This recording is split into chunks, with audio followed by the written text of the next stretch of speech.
ଆଜି ଆସନ୍ତୁ ଆମ୍ଭେମାନେ ସ୍ୱର୍ଗ ଯିବାର ଯୋଗ୍ୟତା ଏହି ବିଷୟର ଅନ୍ତର୍ଗତ ପରମେଶ୍ୱରଙ୍କ ବାକ୍ୟ ଭାଗ କରିବା। ମୋତେ ମଲକିସିଦକ ପ୍ରକାଶନ କମ୍ପାନୀ ଦ୍ୱାରା ପ୍ରକାଶିତ ଲେଖନ ଓ ବିଶ୍ୱାସ ନାମକ ପୁସ୍ତକରୁ ଏକ ଭାଗ ପଢ଼ିବାକୁ ଦିଅନ୍ତୁ।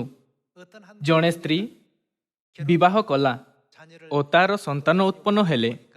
ସନ୍ତାନଙ୍କ ପ୍ରତିପୋଷଣ କରୁଥାଇ ତାହାକୁ ଆପଣା ଭବିଷ୍ୟତର ଚିନ୍ତା ହୋଇଥିବ।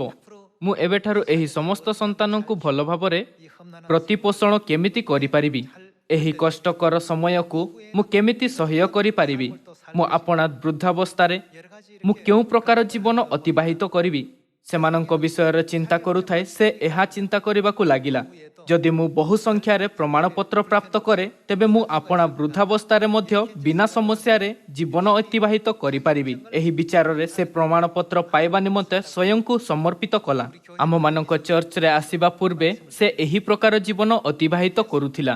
ସବୁଠାରୁ ମୌଳିକ ଯୋଗ୍ୟତା ଠାରୁ ଆରମ୍ଭ କରୁଥାଇ ସର୍ବପ୍ରଥମେ ସେ ଡ୍ରାଇଭିଂ ଲାଇସେନ୍ସ ପ୍ରାପ୍ତ କଲା। ତାହାପରେ ସେ ପଶ୍ଚିମୀ ଶୈଳୀ ରୋଷେଇ ନିମନ୍ତେ ଲାଇସେନ୍ସ ପାଇଁ କଠିନ ପରିଶ୍ରମ କଲା। ପରେ ତାକୁ ଆପଣା ଦଲାଲ ଲାଇସେନ୍ସ ଏବଂ ଶିଶୁ ଯତ୍ନ ନିମନ୍ତେ ଏକ ପ୍ରମାଣପତ୍ର ପ୍ରାପ୍ତ ହେଲା। ଯଦି ଏପରି କିଛି ପ୍ରମାଣପତ୍ର ହୁଅନ୍ତା ଯାହାଦ୍ୱାରା ସେ ପାଇବାର ଚ୍ୟାଲେଞ୍ଜ କରିପାରନ୍ତି, ତେଣୁ ସେ କଠିନ ପରିଶ୍ରମ ସହିତ ଅଧ୍ୟୟନ କରୁଥିଲା। ଯେବେ ବି ସେ ପ୍ରମାଣପତ୍ର ପ୍ରାପ୍ତ କଲେ ତାଙ୍କ ସ୍ୱାମୀ ଏଥିରେ ଅନୁତାପ କରି କହିଥିଲେ, ଯେବେ ତୁମେ ମରିଯିବ ତେବେ କ'ଣ ଏହି ସମସ୍ତ କିଛି ଘେନିଯିବ? ସେ ଏହି ପ୍ରକାର ତିକ୍ତ ଶବ୍ଦ କହୁଥିଲା। ଦିନେ ତାହାର ବାକ୍ୟ ସାଧାରଣ ଦିନ ତୁଳନାରେ କିଛି ଭିନ୍ନ ପ୍ରକାର ଲାଗିଲା। ଯେବେ ସେ ଶୁଣିଲେ, ଯେବେ ତୁମେ ମରିଯିବ ତେବେ କ'ଣ ଏହି ସମସ୍ତ କିଛି ଘେନିଯିବ? ଅଦ୍ଭୁତ ଶବ୍ଦ ଯେବେ ତୁମେ ମରିଯିବ ସାରା ଦିନ ତାହାର ମନରେ ରହିଯାଇଥିଲା। ତେବେ ସେ ମୃତ୍ୟୁ ପରର ଦୁନିଆ ବିଷୟରେ ଚିନ୍ତା କରିବାକୁ ଲାଗିଲା। ତେବେ କ'ଣ ସ୍ୱର୍ଗ ରାଜ୍ୟରେ ପ୍ରବେଶ କରିବାର ପ୍ରମାଣପତ୍ର ମଧ୍ୟ ଅଛି? ସେ ପର୍ଯ୍ୟନ୍ତ ସେ ଏହି ବିଚାରର ସହିତ କି ଏହି ପ୍ରମାଣପତ୍ର ଦ୍ୱାରା ମୋ ଜୀବନ ସୁଖଦାୟକ ହେବ ଅନେକ ପ୍ରମାଣପତ୍ର ପ୍ରାପ୍ତ କରିଥିଲେ। କ'ଣ ସ୍ୱର୍ଗ ଯିବାର କୌଣସି ପ୍ରମାଣପତ୍ର ଅଛି? ଯଦି ଅଛି ତେବେ ମୁଁ ଏହାକୁ ପ୍ରାପ୍ତ କରିବା ବିନା ସ୍ୱର୍ଗ ଯାଇପାରିବି? ଏହି ଶବ୍ଦ ଶୁଣି ଯେବେ ତୁମେ ମରିଯିବ ସେ ଏହି ବିଷୟ ଉପରେ ଚିନ୍ତା କଲା କି ସ୍ୱର୍ଗ ଯିବାର ପ୍ରମାଣପତ୍ର ଅଛି ନା ନାହିଁ। ଯେତେବେଳେ ସେ ଆପଣା ମନରେ ଏହି ପ୍ରଶ୍ନ ନେଇ ଜୀବନ ଅତିବାହିତ କରୁଥିଲା ସେତେବେଳେ ଏପରି ହେଲା କି ତାହାର ଆମ୍ଭମାନଙ୍କ ଚର୍ଚ୍ଚର ସଦସ୍ୟଙ୍କ ସହିତ ସାକ୍ଷାତ ହେଲା ଆଉ ଏହା ଜାଣିଲା କି ସ୍ୱର୍ଗରେ ପ୍ରବେଶ କରିବା ପାଇଁ ପ୍ରମାଣପତ୍ର ନିହାତି ଜରୁରୀ। ଯେଉଁ ପ୍ରକାର ଦୁନିଆରେ ବଞ୍ଚିବା ପାଇଁ ଆମ୍ଭମାନଙ୍କୁ ବିଭିନ୍ନ ପ୍ରକାରର ପ୍ରମାଣପତ୍ର ଆବଶ୍ୟକତା ହୁଏ, ଠିକ୍ ସେହି ପ୍ରକାର ସ୍ୱର୍ଗ ଯିବା ପାଇଁ ମଧ୍ୟ ପ୍ରମାଣପତ୍ର ହୋଇଥାଏ, ହଁ ନା? ସେହି ପ୍ରକାର ପ୍ରମାଣପତ୍ର ନିଶ୍ଚୟ ହିଁ ଅଛି। ଧନ୍ୟବାଦ। ସେହି ପ୍ରମାଣପତ୍ର ପ୍ରାପ୍ତ କରିବା କଷ୍ଟକର ନୁହେଁ। ଦୁନିଆରେ ଲୋକମାନେ ପ୍ରମାଣପତ୍ର ପ୍ରାପ୍ତ କରିବା ପାଇଁ ଏକ ଅନ୍ୟ ସହିତ ପ୍ରତିଯୋଗିତା କରନ୍ତି, କିନ୍ତୁ ସେମାନେ ସ୍ୱର୍ଗ ଯିବାର ପ୍ରମାଣପତ୍ର ପ୍ରାପ୍ତ କରିବା ପାଇଁ ସେହିପରି କରନ୍ତି ନାହିଁ, କାରଣ ଏହା ବହୁତ ସହଜ ଅଟେ। ଆସନ୍ତୁ ଆମ୍ଭେମାନେ ମାଥିଉ ଅଧ୍ୟାୟ 7 ଉପରେ ଏକ ନଜର ଦେଇ ଏହା ଜାଣିବା କି ସ୍ୱର୍ଗ ଯିବାର ପ୍ରମାଣପତ୍ର କ'ଣ ଅଟେ। ଆସନ୍ତୁ ଆମ୍ଭେମାନେ ମାଥିଉ ଅଧ୍ୟାୟ 7 ପଦ 21 ଦେଖିବା। ମୋତେ ପ୍ରଭୁ ପ୍ରଭୁ ବୋଲି ଡାକନ୍ତି ଏପରି ପ୍ରତ୍ୟେକେ ସ୍ୱର୍ଗ ରାଜ୍ୟରେ ପ୍ରବେଶ କରିବେ ନାହିଁ, ମାତ୍ର ଯେ ମୋହର ସ୍ୱର୍ଗସ୍ଥ ପିତାଙ୍କ ଇଚ୍ଛା ସାଧନ କରେ ସେ ପ୍ରବେଶ କରିବ। ସ୍ୱର୍ଗ ରାଜ୍ୟରେ ପ୍ରବେଶ କରିବାର ପ୍ରମାଣପତ୍ର ଏହା ଅଟେ ସ୍ୱର୍ଗସ୍ଥ ପିତାଙ୍କ ଇଚ୍ଛା ସାଧନ କରିବା। କାରଣ ବାଇବଲ କହେ କି ପରମେଶ୍ୱରଙ୍କ ଇଚ୍ଛା ସାଧନ କରୁଥିବା ବ୍ୟକ୍ତି ସ୍ୱର୍ଗର ରାଜ୍ୟରେ ପ୍ରବେଶ କରିବେ। ଏଥିପାଇଁ ଯଦି ଆମ୍ଭେ ପିତାଙ୍କ ଇଚ୍ଛା ଜାଣି ସେହି ପ୍ରକାରେ କରିବା ତେବେ ଆମ୍ଭେ ସ୍ୱର୍ଗରେ ପ୍ରବେଶ କରିବା ପାଇଁ ପ୍ରମାଣିତ ହେବା। ପରମେଶ୍ୱର ଆମ୍ଭମାନଙ୍କୁ ସ୍ୱର୍ଗ ଓ ନର୍କର ଅସ୍ତିତ୍ୱ ଓ ଏହି ଦୁନିଆର ପରବର୍ତ୍ତୀ ଜୀବନ ବିଷୟରେ ବିଶ୍ୱାସ କରିବା ପାଇଁ କହିଛନ୍ତି। ଏଥିପାଇଁ ବାଇବଲ ବିଶ୍ୱାସ ଉପରେ ଜୋର ଦେଇଥାଏ। ବାଇବଲର 66 ପୁସ୍ତକର କେତେକ ଭାଗରେ ବିଶ୍ୱାସ ଏହି ପରିଭାଷାର ଅଭିଲେଖ ହୋଇଥାଏ।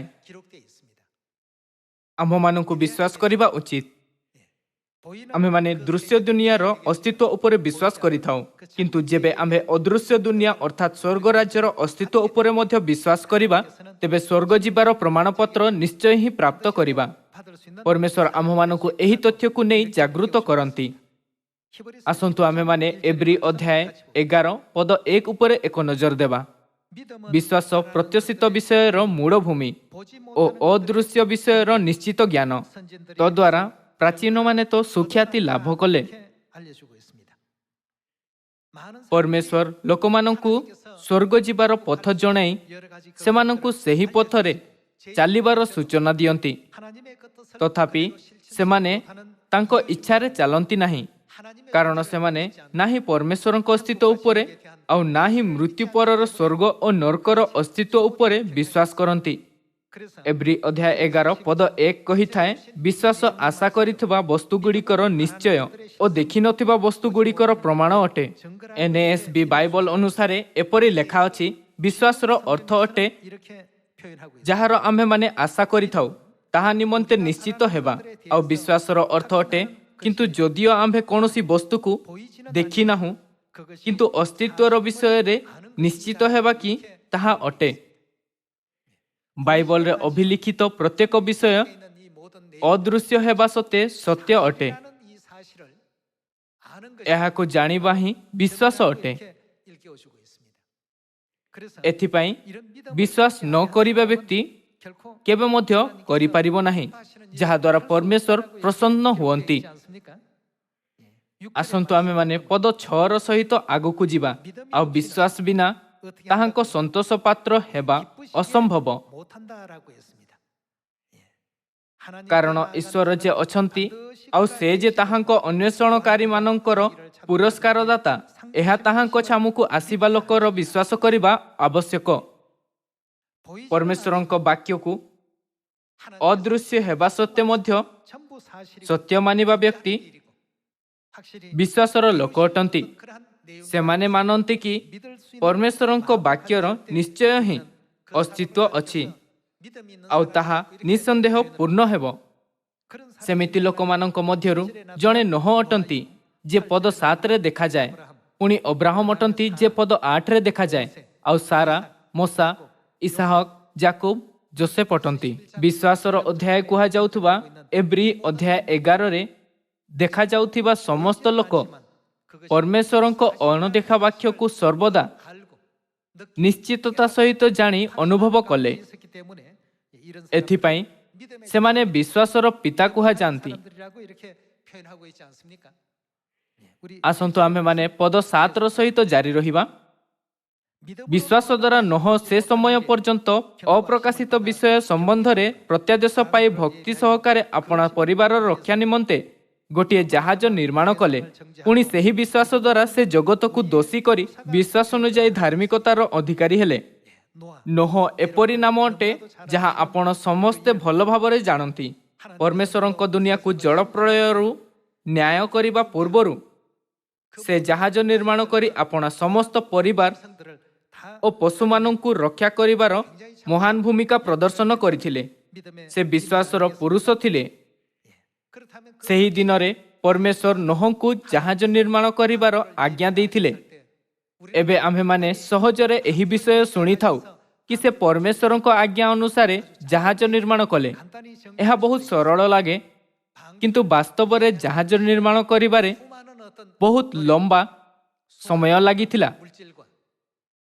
ତାକୁ ଜାହାଜ ନିର୍ମାଣ କରିବାରେ ମହାନ ଚେଷ୍ଟା, ସାମଗ୍ରୀ ଓ ଉର୍ଜାର ଆବଶ୍ୟକତା ହେଲା।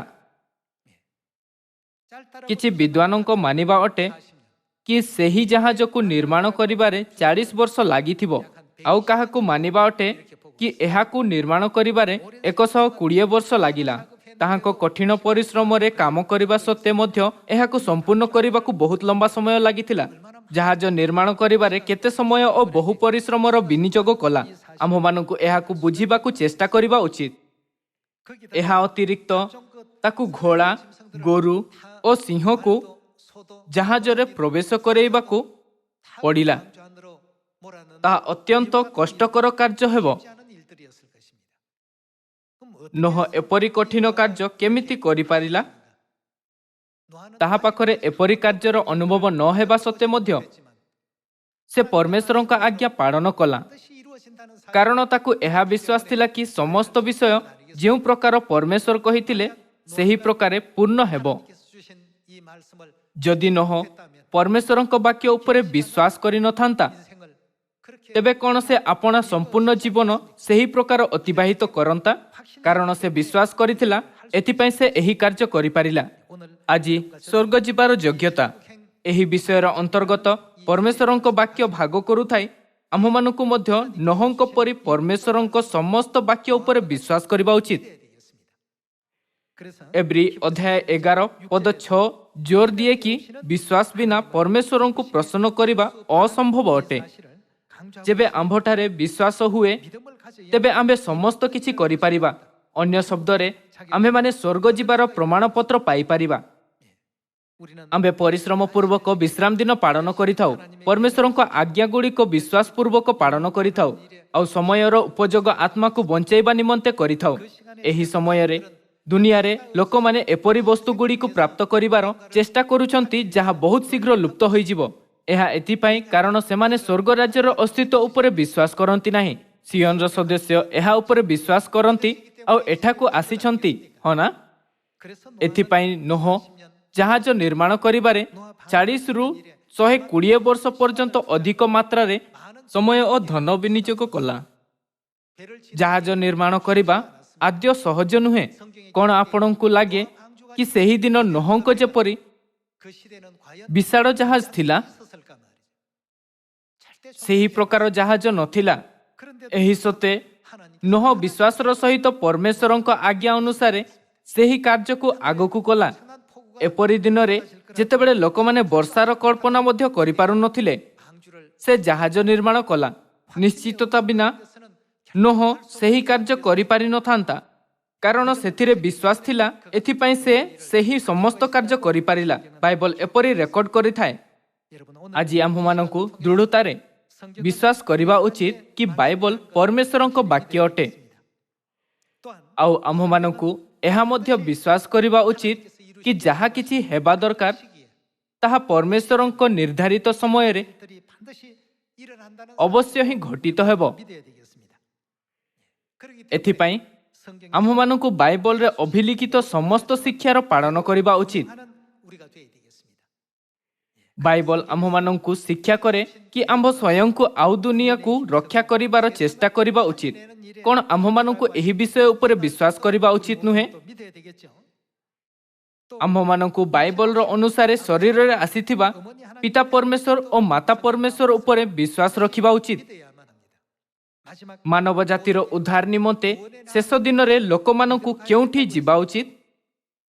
ଆତ୍ମା ଓ କନ୍ୟା କହନ୍ତି, ଆସ। ବାଇବଲ କହେ କି ସମସ୍ତ ମାନବ ଜାତିକୁ ଏହି ନିମନ୍ତ୍ରଣ ପ୍ରତି ପ୍ରତିକ୍ରିୟା କରିବା ଉଚିତ। ଏହି ଲୋକମାନଙ୍କ ପାଖରେ ସ୍ୱର୍ଗୀୟ ପ୍ରମାଣପତ୍ର ଅଛି। କ'ଣ ବାଇବଲ ଏପରି କୁହେ ନାହିଁ? ଯେତେବେଳେ ନୋହ ଜାହାଜ ନିର୍ମାଣ କରୁଥିଲା ଲୋକମାନେ ତାହା ଉପରେ ଉପହାସ କରି ହସିଲେ, କିନ୍ତୁ ନୋହ କ'ଣ କଲା? ସେ ନିନ୍ଦା, ବାଧା ଓ ଉପହାସକୁ ସହ୍ୟ କଲା। ସେ ବହୁତ ସାହସୀ ଥିଲା। ସେ ସେହି ପ୍ରକାର କେମିତି କରିପାରିଲା? କାରଣ ସେ ବିଶ୍ୱାସ କରିଥିଲା କି ସେହି ବିଷୟ ନିଶ୍ଚିତ ଘଟିତ ହେବ।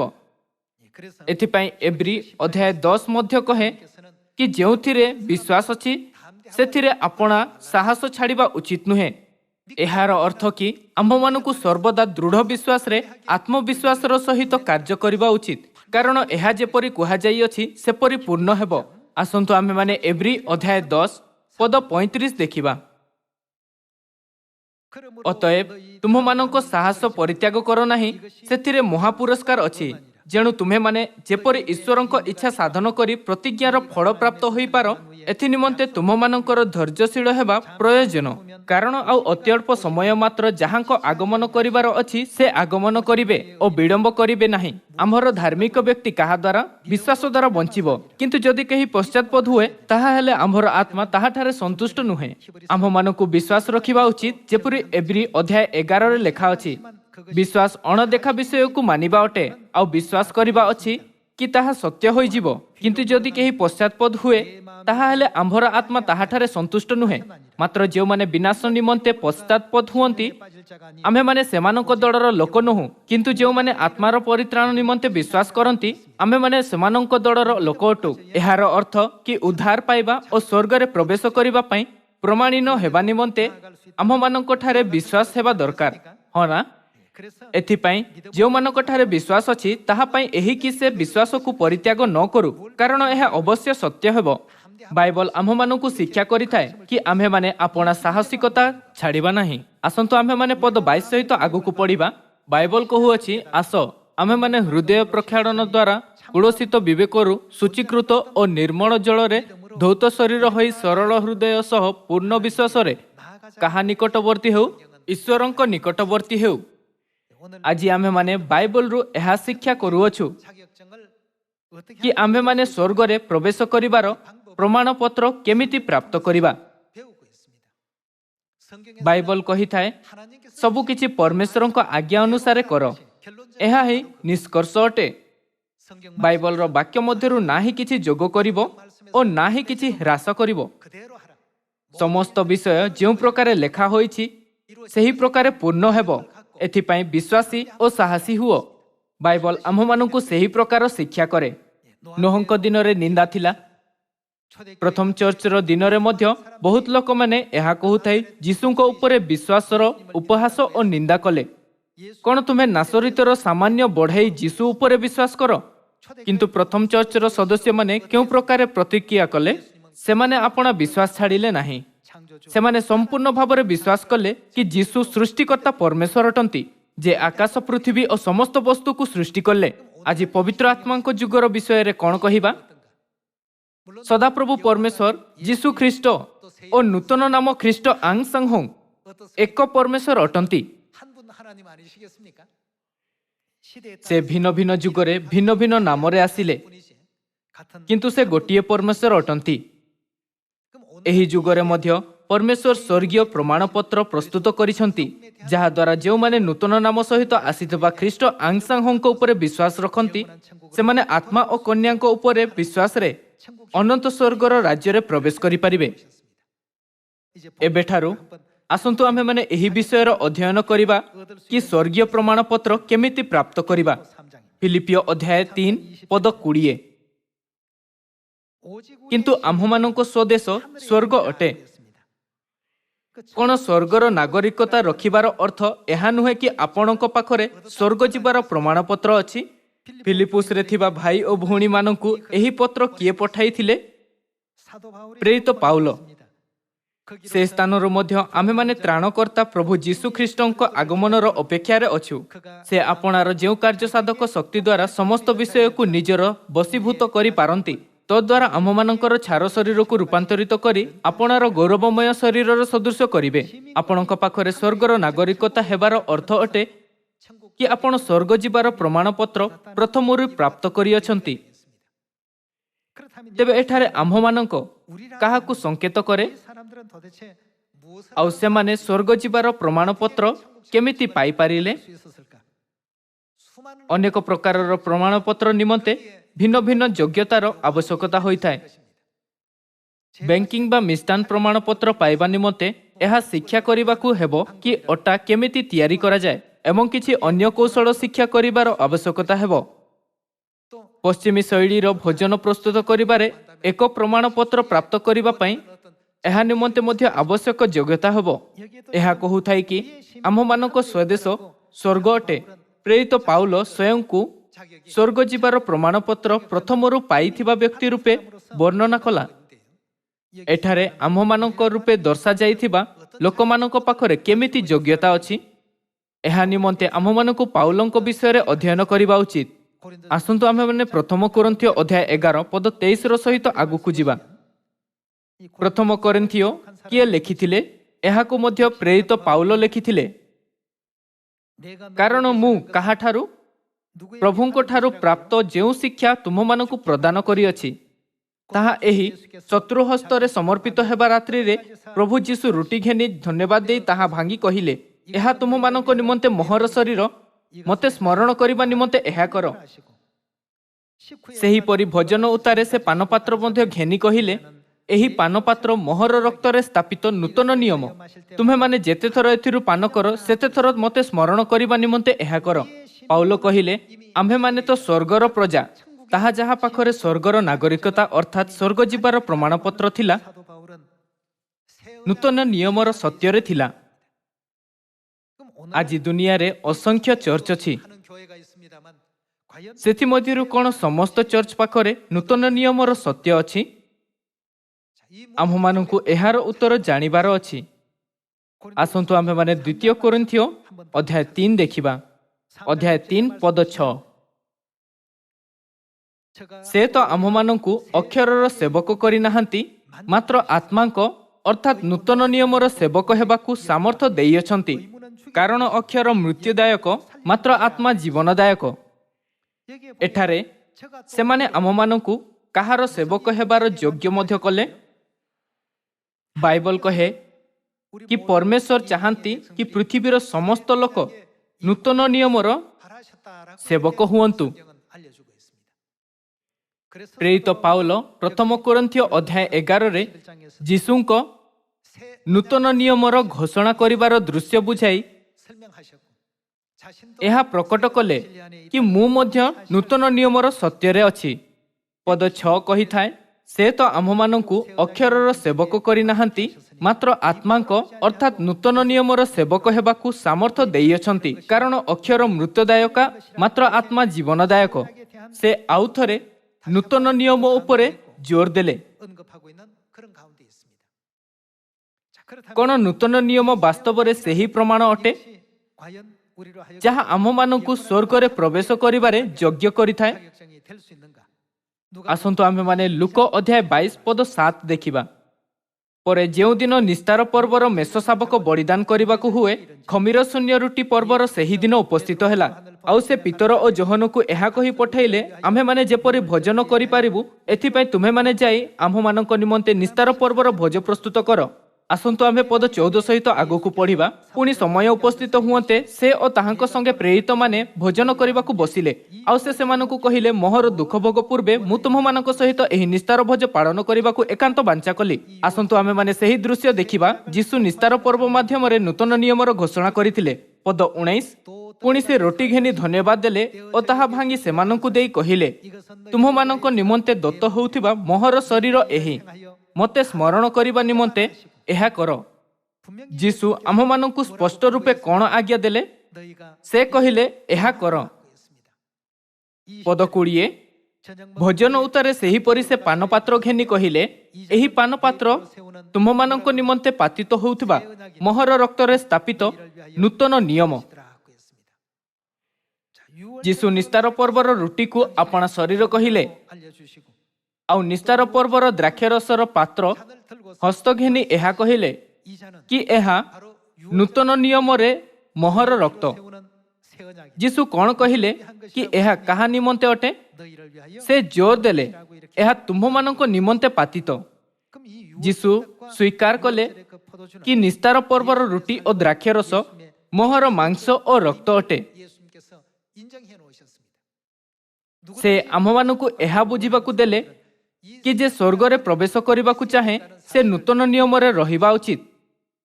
ଆସନ୍ତୁ ଆମ୍ଭେମାନେ ଏବ୍ରୀ ଅଧ୍ୟାୟ 9 ପଦ 15 ଦେଖିବା। ଆଉ ଏହି କାରଣରୁ ସେ କାହା ମଧ୍ୟସ୍ଥ? ନୂତନ ନିୟମର ମଧ୍ୟସ୍ଥ ହୋଇଅଛନ୍ତି, ଯେପରି ପ୍ରଥମ ନିୟମକାଳୀନ ଅପରାଧ ମାର୍ଜନାର୍ଥେ ମୃତ୍ୟୁଭୋଗ କରାଯାଇଥିବାରୁ ଆହୁତ ଲୋକମାନେ କ'ଣ ପ୍ରାପ୍ତ ହୁଅନ୍ତି? ଅନନ୍ତ ଅଧିକାର ସମ୍ବନ୍ଧୀୟ ପ୍ରତିଜ୍ଞାର ଫଳ ପ୍ରାପ୍ତ ହୁଅନ୍ତି। ଏଠାରେ ଅଧିକାର ସମ୍ବନ୍ଧୀୟ ପ୍ରତିଜ୍ଞାର ଫଳ କ'ଣ ଅଟେ? ଏହାର ଅର୍ଥ ସ୍ୱର୍ଗର ରାଜ୍ୟ ଅଟେ। ଖ୍ରୀଷ୍ଟ ଅଧିକାର ସମ୍ବନ୍ଧୀୟ ପ୍ରତିଜ୍ଞାର ଫଳ କେଉଁ ବସ୍ତୁ ସହିତ ଦେଲେ? ନୂତନ ନିୟମ ଦ୍ୱାରା। କ'ଣ ଏହାର ଅର୍ଥ ଏହା ନୁହେଁ କି ଆପଣ ନୂତନ ନିୟମ ବିନା ସ୍ୱର୍ଗରେ ପ୍ରବେଶ କରିପାରିବେ ନାହିଁ? ତଥାପି ମଧ୍ୟ ଦୁନିଆରେ ଅନେକ ଚର୍ଚ୍ଚ ପାଖରେ ନୂତନ ନିୟମ ନାହିଁ। ତାଙ୍କଠାରେ ନିସ୍ତାର ପର୍ବ ନାହିଁ। ତାଙ୍କ ପାଖରେ ନିସ୍ତାର ପର୍ବ ମାଧ୍ୟମରେ ଯୀଶୁଙ୍କ ମାଂସ ଓ ରକ୍ତର ପ୍ରତିଜ୍ଞା ନାହିଁ। ଆସନ୍ତୁ ଆମ୍ଭେମାନେ ଯୋହନ ଅଧ୍ୟାୟ 6 ପଦ 53 ଦେଖିବା। ସେଥିରେ ଯୀଶୁ ସେମାନଙ୍କୁ କହିଲେ, ସତ୍ୟ ସତ୍ୟ ମୁଁ ତୁମ୍ଭମାନଙ୍କୁ କହୁଅଛି, ମନୁଷ୍ୟ ପୁତ୍ରଙ୍କର ମାଂସ ଭୋଜନ ନ କଲେ ଓ ତାହାଙ୍କ ରକ୍ତପାନ ନ କଲେ ତୁମମାନଙ୍କଠାରେ ଜୀବନ ନାହିଁ। ଯୀଶୁ ଆପଣା ମାଂସ ଓ ରକ୍ତକୁ ସଂକେତ କରୁଥାଇ ସେହି ଲୋକମାନଙ୍କ ବିବରଣ ଦେଲେ ଯେଉଁମାନଙ୍କ ପାଖରେ ଜୀବନ ଅଛି ଓ ଯେଉଁମାନଙ୍କ ପାଖରେ ଜୀବନ ନାହିଁ। ପଦ 54, ଯେ ମୋହର ମାଂସ ଭୋଜନ କରେ ଓ ମୋହର ରକ୍ତପାନ କରେ କ'ଣ ତାହାର ଅଟେ? ଅନନ୍ତ ଜୀବନ ପ୍ରାପ୍ତ ହୁଏ, ଆଉ ମୁଁ ଶେଷ ଦିନରେ ତାହାକୁ ଉତ୍ଥାପନ କରିବି। କାରଣ ମୋହର ମାଂସ ପ୍ରକୃତ ଖାଦ୍ୟ ଓ ମୋହର ରକ୍ତ ପ୍ରକୃତ ପେୟ। ଯେ ମୋହର ମାଂସ ଭୋଜନ କରେ ଓ ମୋ ରକ୍ତପାନ କରେ ସେ ମୋ ଠାରେ ରହେ ଓ ମୁଁ ତାହାଠାରେ ରହେ। ଜୀବନ୍ତ ପିତା ଯେପରି ମୋତେ ପ୍ରେରଣ କଲେ ଓ ମୁଁ ପିତାଙ୍କ ହେତୁରୁ ଜୀବିତ ଥାଏ, ସେହିପରି ଯେ ମୋତେ ଭୋଜନ କରେ ସେ ମଧ୍ୟ ମୋ ହେତୁ ଜୀବିତ ରହିବ। ଯୀଶୁ କହିଲେ, ଯେ ମୋହର ମାଂସ ଭୋଜନ କରେ ଓ ମୋହର ରକ୍ତପାନ କରେ ସେ ଅନନ୍ତ ଜୀବନ ପ୍ରାପ୍ତ ହୁଏ। ଅନନ୍ତ ଜୀବନ ପ୍ରାପ୍ତ କରିବାର ଅର୍ଥ କ'ଣ? କ'ଣ ଏହାର ଅର୍ଥ ଏହା ନୁହେଁ କି ଆପଣ ସ୍ୱର୍ଗ ଯାଇପାରିବେ? ଏହା ଆମମାନଙ୍କ ସ୍ୱର୍ଗ ଯିବାର ମାମଲା ସହିତ କାହିଁକି ସଂଯୋଗ ହୋଇଛି? ଆସନ୍ତୁ ଆମେମାନେ ପ୍ରକାଶିତ ବାକ୍ୟ ଅଧ୍ୟାୟ 21ରେ ଏହାର ଉତ୍ତର ଖୋଜିବା। ଅଧ୍ୟାୟ 21 ପଦ 1, ପରେ ମୁଁ ଏକ ନୂତନ ଆକାଶମଣ୍ଡଳ ଓ ନୂତନ ପୃଥିବୀ ଦେଖିଲି। ନୂତନ ଆକାଶମଣ୍ଡଳ ଓ ନୂତନ ପୃଥିବୀ କାହାକୁ ସଂକେତ କରେ? ସ୍ୱର୍ଗକୁ। ପରେ ମୁଁ ଏକ ନୂତନ ଆକାଶମଣ୍ଡଳ ଓ ନୂତନ ପୃଥିବୀ ଦେଖିଲି, କାରଣ ପ୍ରଥମ ଆକାଶମଣ୍ଡଳ ଓ ପ୍ରଥମ ପୃଥିବୀ ଲୋପ ପାଇଥିଲା, ପୁଣି ସମୁଦ୍ର ଆଉ ନଥିଲା। ପୁଣି ମୁଁ ପବିତ୍ର ନଗରୀ ଅର୍ଥାତ୍ ନୂତନ ଜେରୁସାଲେମକୁ ବର ନିମନ୍ତେ ସଜ୍ଜିତ କନ୍ୟାର ସଦୃଶ୍ୟ ପ୍ରସ୍ତୁତ ହୋଇ ସ୍ୱର୍ଗରୁ ଈଶ୍ୱରଙ୍କ ନିକଟରୁ ଅବତରଣ କରିବାର ଦେଖିଲି। ଆଉ ମୁଁ ସିଂହାସନ ମଧ୍ୟରୁ ଗୋଟିଏ ମହାଶବ୍ଦ ଏହା କହିବାର ଶୁଣିଲି, ଦେଖ, ମନୁଷ୍ୟଙ୍କ ମଧ୍ୟରେ ଈଶ୍ୱରଙ୍କ ବାସସ୍ଥାନ ଅଛି। ସେ ସେମାନଙ୍କ ସହିତ ବାସ କରିବେ ଆଉ ସେମାନେ ତାହାଙ୍କ ଲୋକ ହେବେ। ପୁଣି ଈଶ୍ୱର ସ୍ୱୟଂ ସେମାନଙ୍କ ସଙ୍ଗରେ ରହିବେ ଓ ସେମାନଙ୍କ ଚକ୍ଷୁରୁ ସମସ୍ତ ଅଶ୍ରୁଜଳ ପୋଛିଦେବେ। କ'ଣ ଆଉ ଘଟିବ ନାହିଁ? ମୃତ୍ୟୁ ଆଉ ଘଟିବ ନାହିଁ। ମୃତ୍ୟୁ ଆଉ ଘଟିବ ନାହିଁର ଅର୍ଥ କି ଆମ୍ଭେ ଯୁଗାନ୍ତ ପର୍ଯ୍ୟନ୍ତ ରାଜ୍ୟ କରିବା। ମୃତ୍ୟୁ ଆଉ ଘଟିବ ନାହିଁ। ଶୋକ କି କ୍ରନ୍ଦନ କି ବ୍ୟଥା ଆଉ ହେବ ନାହିଁ, କାରଣ ପୂର୍ବ ବିଷୟ ସବୁ ଲୋପ ପାଇଅଛି। ପରେ ସିଂହାସନ ଉପବିଷ୍ଟ ବ୍ୟକ୍ତି କହିଲେ, ଦେଖ, ଆମ୍ଭେ ସମସ୍ତ ବିଷୟ ନୂତନ କରୁଅଛୁ। ଆଉ ସେ କହିଲେ, ଲେଖ, କାରଣ ଏହି ସମସ୍ତ ବାକ୍ୟ ବିଶ୍ୱାସନୀୟ ଓ ସତ୍ୟ। ସ୍ୱର୍ଗରେ ମୃତ୍ୟୁ ନାହିଁ, କିନ୍ତୁ କେବଳ ଅନନ୍ତ ଜୀବନ ଅଛି। ତେବେ କ'ଣ ଆମ୍ଭେ ପାର୍ଥିବ ଅର୍ଥାତ୍ କ୍ଷୟ ଶରୀର ନେଇ ସ୍ୱର୍ଗ ଯାଇପାରିବା ନାହିଁ? ଏଥିପାଇଁ ପରମେଶ୍ୱର ଆମମାନଙ୍କୁ ଅନନ୍ତ ଜୀବନ ଦେବାର ପ୍ରତିଜ୍ଞାକୁ କାହା ଦ୍ୱାରା ପୂର୍ଣ୍ଣ କରନ୍ତି? ନୂତନ ନିୟମ ନିସ୍ତାର ପର୍ବ ମାଧ୍ୟମରେ ଅନନ୍ତ ଜୀବନର ପ୍ରତିଜ୍ଞା ପୂର୍ଣ୍ଣ କରନ୍ତି। ନୂତନ ନିୟମର ନିସ୍ତାର ପର୍ବ ଦ୍ୱାରା ପରମେଶ୍ୱର ଆମମାନଙ୍କୁ ଆପଣା ସନ୍ତାନ ହେବାର ଅଧିକାର ମଧ୍ୟ ଦେଇଛନ୍ତି। ପରମେଶ୍ୱର ମାନବ ଜାତିକୁ ଆପଣା ଅବିନାଶୀ ମାଂସ ଓ ଆପଣା ଅବିନାଶୀ ରକ୍ତ ଦେଇ ଅନନ୍ତ ଜୀବନ ଦେବା ନିମନ୍ତେ ନୂତନ ନିୟମ ସ୍ଥାପିତ କରିଛନ୍ତି। ତେବେ ସ୍ୱର୍ଗ ଯିବାର ପ୍ରମାଣପତ୍ର ପାଇବା ନିମନ୍ତେ ଆମ୍ଭମାନଙ୍କୁ କେଉଁ ସତ୍ୟ ଦରକାର? ଆମ୍ଭମାନଙ୍କୁ ନୂତନ ନିୟମର ନିସ୍ତାର ପର୍ବର ସମ୍ପୂର୍ଣ୍ଣ ଭାବରେ ଆବଶ୍ୟକତା ଅଛି। ନୂତନ ନିୟମର ନିସ୍ତାର ପର୍ବ ବିନା ଯେ କେହି ଏପରି କହେ ଆମ୍ଭେ ସ୍ୱର୍ଗ ଯାଇପାରିବା, ସେହି ସମସ୍ତେ ମିଥ୍ୟାବାଦୀ ଅଟନ୍ତି।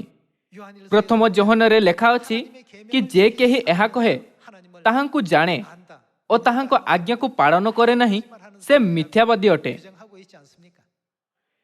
ପ୍ରଥମେ କୁହାଯାଇଥିବା କାହାଣୀରେ ଭଉଣୀ ଜଣକ ଚିନ୍ତା କଲେ, ଯଦି ପୃଥିବୀରେ ମୋ ପାଖରେ ଯେତେ ସମ୍ଭବ ହୋଇପାରେ ପ୍ରମାଣପତ୍ର ହେବ, ତାହାହେଲେ ମୋ ଜୀବନ ନିଶ୍ଚିତ ହେବ। କିନ୍ତୁ ଯେପରି ତା ସ୍ୱାମୀ କହିଥିଲେ, ସେ ମରିଯିବା ପରେ ସେହି ପ୍ରମାଣପତ୍ରକୁ ନେଇଯାଇପାରିବ ନାହିଁ, ହଁ ନା? ତାହାର ସେହି ପ୍ରମାଣପତ୍ରକୁ ପ୍ରାପ୍ତ କରିବା ପରେ ମଧ୍ୟ ଅଦରକାରୀ ଅଟେ। ଆସନ୍ତୁ ଆମେମାନେ ଏହି ବିଷୟ ଉପରେ ପୁଣି ଥରେ ବିଚାର କରିବା ଓ ପରମେଶ୍ୱରଙ୍କ ପ୍ରସ୍ତୁତ କରାଯାଇଥିବା ସ୍ୱର୍ଗ ଯିବାର ପ୍ରମାଣପତ୍ର ଉପରେ ଧ୍ୟାନ ଦେବା। ଆମ୍ଭେ ସମସ୍ତେ ଖ୍ରୀଷ୍ଟଙ୍କ ଦ୍ୱାରା ସ୍ୱର୍ଗ ଯିବାର ପ୍ରମାଣପତ୍ର ପ୍ରାପ୍ତ କରିଅଛୁ। ଏଥିପାଇଁ ପ୍ରେରିତ ପାଉଲ ଆତ୍ମବିଶ୍ୱାସର ସହିତ କହିଲେ, ଆମମାନଙ୍କ ସ୍ୱଦେଶ କେଉଁଠି ଅଛି? ସ୍ୱର୍ଗରେ ଅଛି।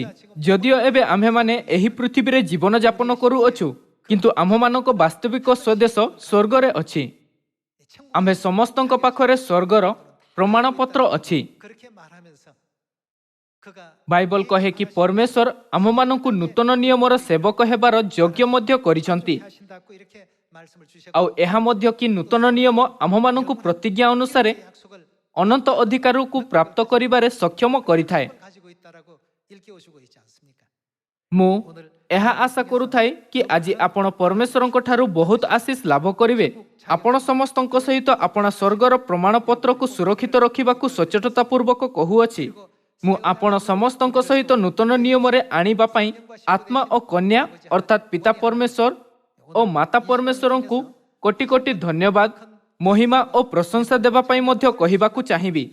ଏବେ ମୋତେ ଆଜିର ଉପଦେଶ ସମାପ୍ତ କରିବାକୁ ଦିଅନ୍ତୁ। ଆପଣଙ୍କ ବହୁତ ଧନ୍ୟବାଦ।